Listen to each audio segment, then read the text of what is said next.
couple days, what it was like in Baton Rouge, just kind of details of the visit. I enjoyed it. It was real fun hanging with the Louisiana is like home for me. So, I'm from Shreveport, Louisiana. I moved to Dallas, but I enjoyed it. Every time I come down there, I feel like home.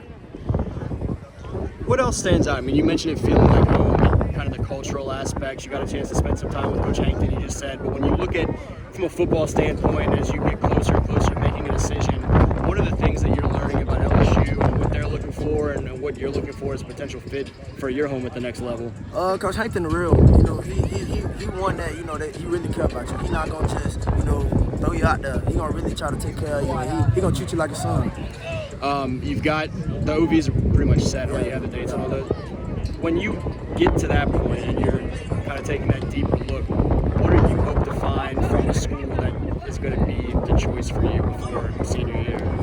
Really, my biggest thing is have a chance to start as a freshman. Some coaches pick and choose where they really want to start. I just want a real chance because I feel like if you give me the chance, you ain't gonna make a mistake. So. No guarantee sort of thing, but just like knowing that it's a legitimately open opportunity for you to go in and win it. Yeah, yes, sir.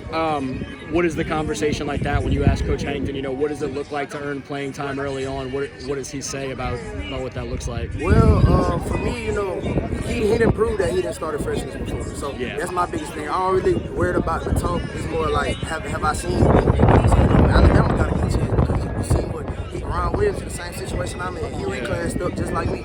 So, he really got a chance to. Do you hear much from Darby and Ja'Kai and them of saying, like, come on, let's keep building this receiver class? I talked to Darby.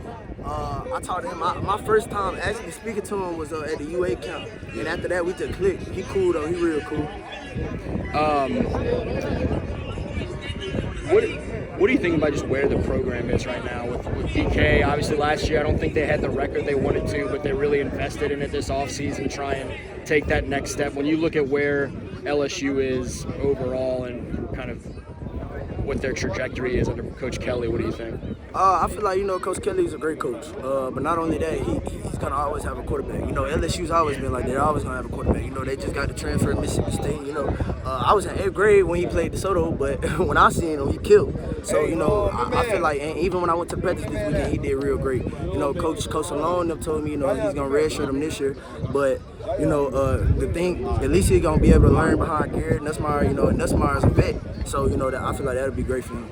Were you watching LSU young enough to remember back when we were talking about, like, man, if they could just get a quarterback, and now all of a sudden we're talking about 2 Heisman winners and everyone's – do you remember that as a kid growing up at honestly, all? No. Pre-Burrow? I just always watched LSU. It was just like, like when I was young, I really ain't really – but my parents always had the games on, so I ain't really just watch the games, but the games always been on around the house, so it was just like, Talk me through some of the other schools too. Obviously, I mean, I got to write a bunch of LSU stuff, but the other schools you're planning to visit coming up here as we get to summertime. What what has stood out about each of those that earned an official visit for you? I like Bama. I like the fact that it's really off the grid. It's kind of off the grid. It's really just a college town, and I like how the little family culture they got down there. Everybody stick together because everybody just like it's just like a bond. Everybody going to the league. So and for me, I like USC.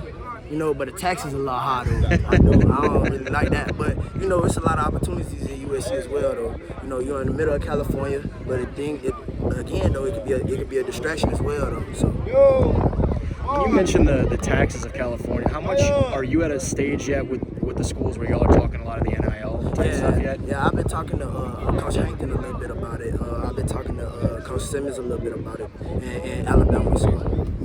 What is the outlook for some of that stuff at LSU? I mean, obviously, the portal they hit really aggressively this winter, but that was kind of a question for a couple of years of is LSU going to be able to compete financially with the NIL side, but it seems like they've made some strides. What is kind of their presentation to you thus far of like what you know of the opportunities if you were to come back to Louisiana for that? For me, I feel like it was never going to be a problem because, LSU is bigger than Saints, honestly. Everybody in Louisiana, the whole state, just enjoy watching LSU. I'm pretty sure if you walk on the street in Louisiana, you ain't going to see somebody without an LSU shirt on.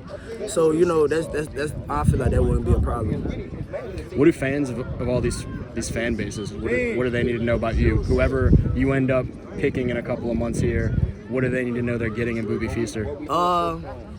For me, I feel like every day you're gonna see me be the same person. I try to be as consistent as possible because that's where I grew up around. I grew up around consistent people.